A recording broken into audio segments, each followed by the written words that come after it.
that it was actually about him complaining about a contract. Now, I myself am a content creator in the political arena, in the political space. So, you know, I understand what it's like when you get underpaid, when a big platform is taking away your work and only giving you back a percentage that you have no control over. Okay? Maybe this is going to be good. Let's take a look. Here is Steven Crowder complaining about a contract that was given to him by Big Con. Now, we don't know which conservative corporation has offered him a contract. We don't know the details of the contract at this moment. And a lot of people, including Jordan Peterson, actually decided that this was valid. Jordan Peterson, since then, when new revelations came out, deleted that tweet offering support to Steven Crowder. But let's take a look at what he had to say. Big tech is in bed with Big Con. The people you thought, the people I thought were fighting for you, a lot of it has been a big con. Now, I'm specifically avoiding naming names or going after individuals in this video because I genuinely hope that those I'm addressing, and you know who you are, have a change of heart. Don't sign these contracts. I now know what you are signing out there. I have the luxury of not having to. You know, let me go through this. If any of the major platforms issues a content strike such that Crowder cannot be monetized on such platform, the fee will be reduced by 25%. And then another 20% of it happens on Apple. And then another 10% of it happens on Facebook. And then another 10% of it happens on Spotify. And then if you get a strike, meaning a suspension, another 20%. Just to drive it home, you get hit by a car, you have a sick day, you could lose $100,000 a day. This is what's sent out to everybody. We didn't know at the time what the details of this contract were, but turns out, and Will Sommer actually did a pretty good job covering this, there's a big feud breaking out tonight between the two of the biggest names in right-wing media. It pits Steven Crowder against Ben Shapiro's Daily Wire, all over $50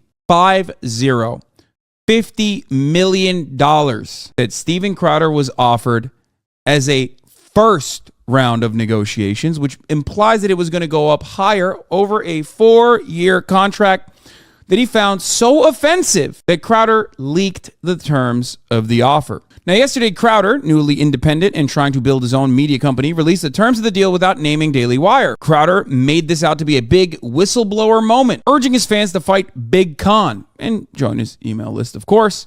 As is the case, you know, get my mugs, buy my shitty products that I make in Indonesia, that I upmark by 100x, as I shill you more unfettered, untampered, racist, agitated propaganda. Crowder focused on two parts of the offer in his video: that he would lose money if he failed to deliver all of his contracted episodes, and that his money could be reduced if he was banned from YouTube or other platforms. He left out that this contract was over $50 million as an opening offer. Fans quickly figured out Crowder was talking about the Daily Wire. So last night, the Daily Wire CEO Jeremy Boring, this right-wing mogul empire builder character, put out his own hour-long video effectively calling Crowder a moron for misconstruing the offer. The reaction among the right-wing fan base was initially with Crowder, as I talked about, but now seems to be shifting against him with the revelation that he treated a $50 million contract like it was indentured servitude. One final detail: Jordan Peterson, whose podcast is hosted by the Daily Wire, as I already pointed to, was apparently unaware of who Crowder's video was actually about and initially tweeted his support for him. Someone appears to have gotten to him, though, because Peterson later deleted the tweet. In his video, Steven Crowder insists that this is a slave contract and says there's no need to be enslaved like this.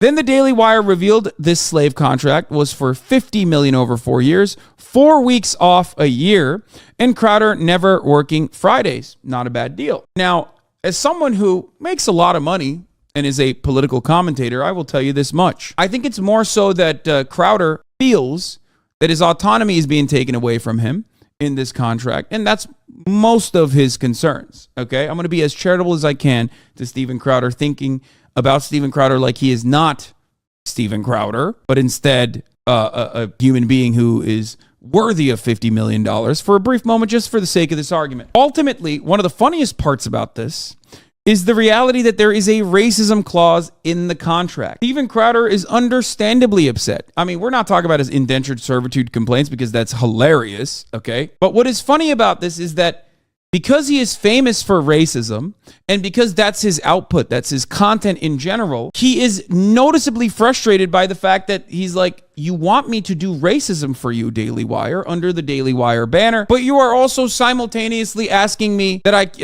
I can't get banned. I find that to be particularly funny. He's like, but you want me to do my thing. It's like telling LeBron James that, like, if he puts up more than 30 points a game, they're going to cut his funding, because Steven Crowder is the LeBron James of racism. They're like, hey, Steph Curry, nice contract you got here. We're going to give you hundreds of millions of dollars. You can't shoot three-pointers. You're just not allowed. At any given game, you are no longer allowed to shoot three-pointers. It's like, brother, that's why you hired me. So in a weird way, I understand why he's upset. Because he's like, of course I'm going to get banned. I am the best at getting banned. I'm such a racist. You love my racism. You want me to do it under the banner of Daily Wire. But then you get mad if that racism ends up, costing you contracts. The reaction among the right-wing fan base we talked about already. Possibly relevant in November, roughly 2 months after the Daily Wire negotiation broke down, Steven Crowder was defending Kanye by complaining about people with Jewish last names in conservative media, duping talent with confusing contracts. Now, one thing, there's so many components of the story that I, of course, want to talk about. I tweeted about this last night. The money I make comes directly from voluntary subscriptions to an otherwise free form of entertainment. You can get it for free.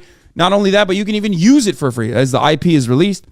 And people still choose to give $5 or a free Twitch Prime subscription. And I'm not touching the amount of revenue that Steven Crowder is demanding, the amount of contracts that Steven Crowder is apparently comfortable receiving. And yet people still, his peons still unironically and expectedly turned around and did the same defense. They were like, oh, shut up. I don't know how they have this kind of money, though. Okay?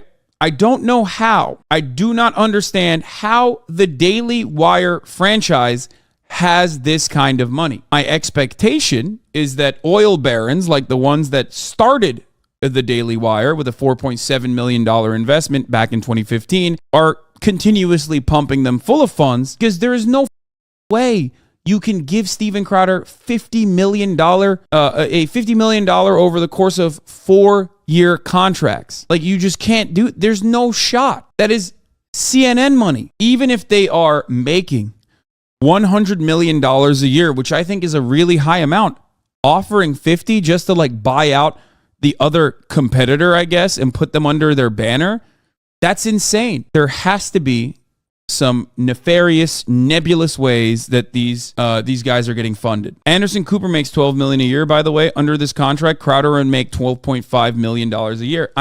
How much money